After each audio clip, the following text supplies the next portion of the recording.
លំហាត់នេះខ្ញុំដកចេញពីភាសាប្រឡងបាក់ឌុប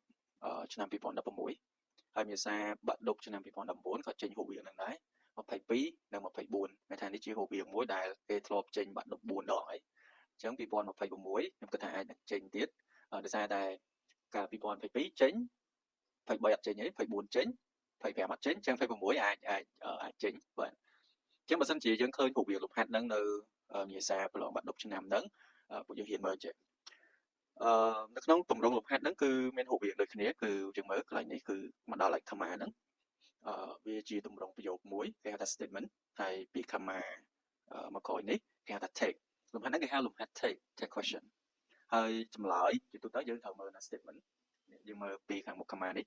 បើសិនជានៅ statement ហ្នឹងជាទម្រង់ស្របបាទបើសិនជាវាស្របបាទ take របស់យើងគឺត្រូវបាក់សាច់មានថាពីរហ្នឹងត្រូវប្រឆាំងគ្នាចុះបើសិនជាករណី statement របស់យើងបាក់សាច់ take របស់យើងគឺស្របអញ្ចឹងយើងមើលប្រយោគនេះមុខ comma នេះ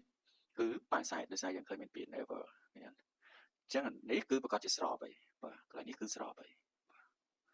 អញ្ចឹងកន្លែង take ហ្នឹងគឺជាទូទៅគឺត្រូវដាក់ oxy បាទអញ្ចឹង oxy គេមើលមិនគេមើលនៅ statement របស់យើងនេះតើនៅក្នុងប្រយោគនេះ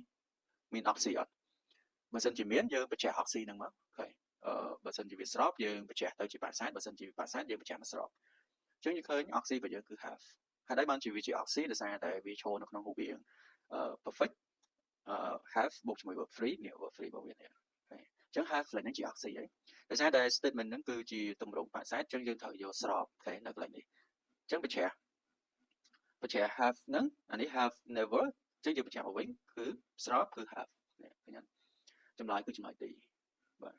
បើសិនជា statement នេះស្របបាទអត់មានពាក្យ never បាទយើងយកចម្លើយ A បាទហើយបើសិនជាអត់មាន oxy នៅប្រធានលំហាត់នៅពីមុខ comma ហ្នឹងគឺយើងយក helping verb មកជួយ helping verb គឺយើងមើលតាម subject នេះដែរអានេះ you យើងប្រើជាមួយនឹង do ឬក៏យើងប្រើជាមួយ did អាស្រ័យទៅលើកាលនៅ statement នេះបើសិនជាផាច់យើងយក did មកអូខេ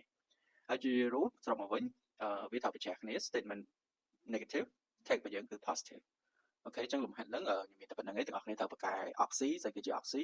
យើងត្រូវស្គាល់ oxy មានពួក modal verb can could will would shall should may might ឯជាដើមហ្នឹងហើយ helping verb do does did បាទវាមាន primary វាមាន